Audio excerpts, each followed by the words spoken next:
동물과 그 인간의 그 차이는 이성이 인간에게 있다는 거죠. 하나님의 영, 하나님의 형상 그렇게 말씀합니다.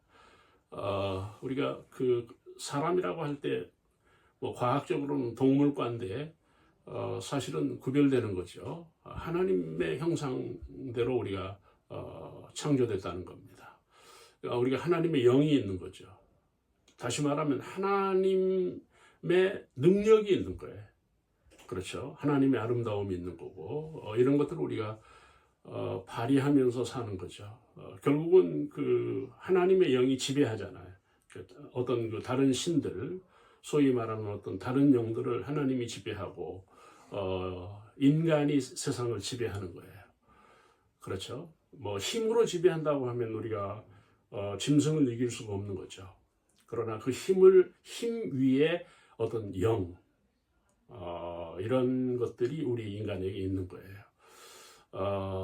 형제자매 여러분, 오늘도 이 본문을 보면 인간이 인간답지 못하게 무너지는 부분이 뭔가 하면 경제거든요. 돈 문제.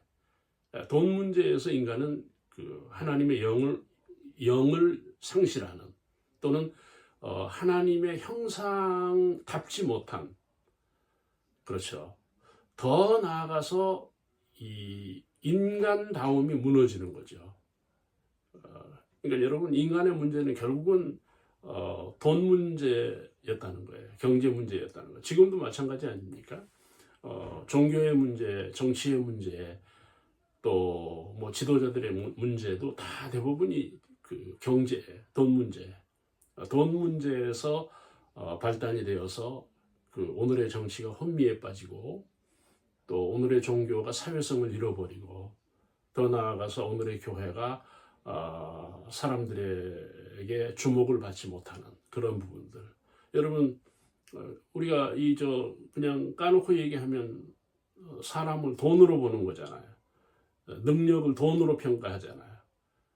이런 문제가 우리들에게 있는 거예요. 그러니까 여러분, 우리가 그 어떤 경제적인 어려움이나 이런 경제 문제에서 이게 뭐예요? 결국은 인간의 문제라는 거예요. 우리가 정체성이 없는, 하나님의 정체성이 부족한, 그래서 돈 앞에 무너지는 거죠. 지도자들이 무너지는 거고 이런 것들을 볼 수가 있고, 여러분 그 야곱이 하나님의 형상이 있다, 하나님의 영이 있다, 그렇게 보는 것은 뭡니까? 야곱은 장자권을 삽니다. 돈으로 살 수 없는 거잖아요. 신분이니까 주어진 운명이잖아요. 그런데 형의 장자권을 동생 야곱이 사는데 거짓으로 샀습니다. 자, 여러분, 거짓으로 매입을 했는데 하나님은 어떻게 이 사건을 다루셨습니까? 여러분, 하나님은 침묵하십니다. 이 부분에. 그러니까 인정하심을 볼 수가 있어요. 묵인하는 것을 볼 수가 있어요. 결국은 여러분, 돈 가지고 영도 사고 믿음도 사고 사람도 사는 거 아닙니까? 중요한 거예요. 그러나 에서는 팔아먹어요. 돈과 바꿔요. 믿음을 돈과 바꾸고 신앙을 돈과 바꾸고 하나님을 팔아먹어요. 하나님이 주신 어떤 그 권한을 동생에게 돈과 바꿉니다. 이런 문제를 우리가 이 본문에서 볼 수가 있는 거고요. 또 하나, 여러분, 결국은 어떻게 되는 겁니까? 이 부분이 에서에 의해서 야곱이 쫓겨나잖아요. 결국은 애굽의 총리까지 되었는데 그 과정이라고 하는 건 비극이죠. 얼마나 비참합니까? 부모를 떠나고 가정을 잃어버리고 형제들과의 불화해서 죽음에 몰리잖아요. 그래서 팔려간 거잖아요. 그러니까 여러분, 이것을 어떻게 봐야 되는가 하면 배신이라는 거예요. 돈 때문에 결국은 배신한 거죠. 형을 배신한 거예요. 이게 하나님의 영의 세계에 있었다는 거예요. 돈 때문에 그렇게 된 거예요. 여러분, 우리가 이 돈, 중요하잖아요. 지금 제가 42회째로 기독교 경제를 말씀을 드리고 있는데 돈은 선한 거 아니에요. 돈은 선할 수가 없는 것 같아요. 왜 그런가 하면 하나님의 사람 이스라엘인 야곱부터 돈 문제에 걸려서 결국은 형을 배신한 거죠.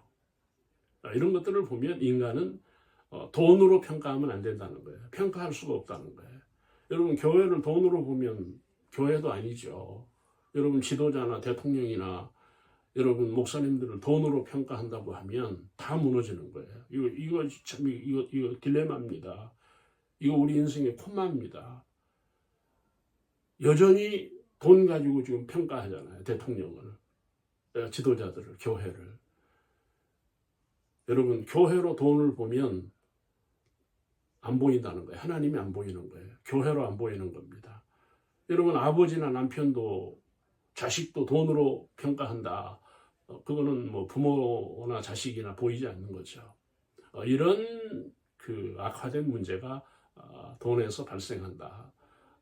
이런 것들이 발단이다라고 하는 부분을 우리가 기억을 해야 됩니다. 돈은 경계를 해야 돼요.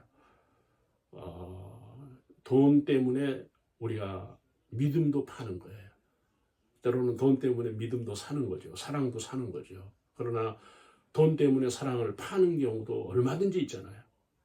이런 부분을 우리가 간과하면 안 되겠다 하는 것입니다. 여러분 제가 그 본문 한 절을 읽겠습니다. 18절에 보면 너희는 이같이 하여 생명을 보존하라. 생명을 보존하라는 거예요. 형제자매 여러분, 돈으로 살 수 있는 게 사람이잖아요. 돈으로 살 수 있는 것도 믿음도 그런 것 같아요. 돈에 걸려서 믿음을 잃고 어떤 사람은 돈을 희생하면서 믿음을 차지하고 믿음을 지키고 형제자매 여러분, 우리의 생명까지도 돈에 걸려 있는 거예요. 그래서 생명을 보존하라. 그거예요. 그러니까 이 말은 요셉이 한 거지, 형들에게. 가서 너희들 생명을 보존하기 위해서 베냐민을 데려오라는 거예요. 그 대가를 치르게 하는 그런 것들을 볼 수가 있고, 마지막에 그 24절 21절로 보면 그들이 서로 말하되 우리가 아부의 일로 말미암아 범죄하였나이다. 여러분 계속해서 지금 돈 얘기가 되는데 왜 이렇게 된 겁니까? 왜 동생을 팔아먹었습니까? 왜 동생을 버린 겁니까? 돈 때문에. 그 노예상이 주는 돈 몇 푼에 동생을 팔아넘긴 거잖아요. 이제 총리 앞에서 막내 총리 앞에서 이 형들이 깨닫는 거예요. 우리가 범죄하였나이다. 결국은 윤리 도덕 문제 다 돈입니다. 형제 사랑 다 돈 문제입니다. 그렇죠. 신앙이 되느냐 안 되느냐, 믿음이 되느냐 안 되느냐도 다 돈입니다. 돈 때문에 그러는 거예요. 그러니까 이제야 야곱 일가가 요셉으로 인해서 우리가 범죄하였나이다. 하나님 앞에 범죄하였나이다. 우리는 정말 돈을 선하게 써야 되는 거죠. 구제도 하고 선교도 하고 헌금도 해야죠. 정말 사랑을 위해서 돈이 필요한 거죠. 그렇죠?